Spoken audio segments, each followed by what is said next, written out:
Foundations of Amateur Radio. As a self-proclaimed radio nerd, I'm aware of the various amateur bands. Depending on your license, your familiarity will likely vary. I've never been on 6 meters, for example, but I have a good working relationship with the 10-meter band. Amateur bands aside, there's plenty of other activity across the radio spectrum. It occurred to me that I've never actually stopped to take note of what specifically I can hear from my own station. Think of it as a station frequency survey. Obvious sources are AM and FM radio broadcasters. Then there's the aviation frequencies, the local control tower, arrival and departure frequencies, as well as Perth Airport ground on occasion. Then there's the ATIS, the Automatic Terminal Information Service. There was a time when I could hear various aviation non-directional beacons, or NDBs, that are near me, but many of them were switched off in 2016.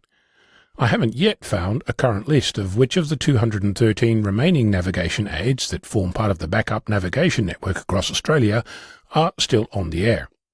As it happens, there's currently some horrendous noise on HF, with several new potential sources that I have not yet identified. A pool pump, a bank of solar panels, plasma TV, you name it. Staying with aviation, I've briefly played with Automatic Dependent Surveillance Broadcast, better known as ATIS-B or ADS-B, on 1090 MHz. If you have a Pluto SDR, I updated the Dump 1090 program to use OpenStreetMap several years ago. You can find it on my VK6FLAB GitHub page.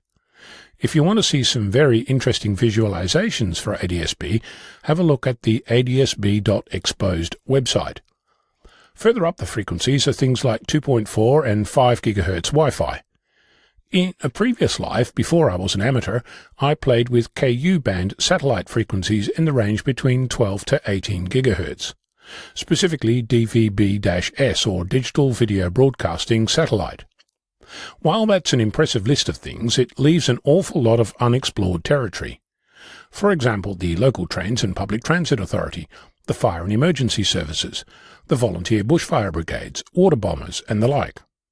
I've not even looked at local digital services like DVB-T, that's the terrestrial standard, or the local radio versions DAB+, or digital audio broadcasting. Then there's pagers and countless marine services and channels, the ubiquitous CB frequencies and a couple of pirate ones, and global services like GPS, weather satellite, and other Earth monitoring services. Note that I'm specifically highlighting things that I can hear at my station, or more precisely, should be able to hear. I'm in the process of figuring out which particular tools I need to actually have a stab at hearing and decoding things like weather satellite. I wouldn't be me if I didn't try this with my hands tied behind my back.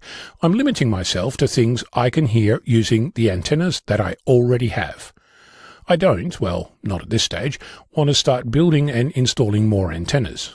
Probably because in the not-too-distant future I plan to finally erect a replacement HF antenna, but that's a story for another day. As for now, I'm plotting noise levels using a tool called RTL_power. I'm working on figuring out what extra noise has joined my environment. I'm also starting to make a concerted effort to document specifically what I've actually heard.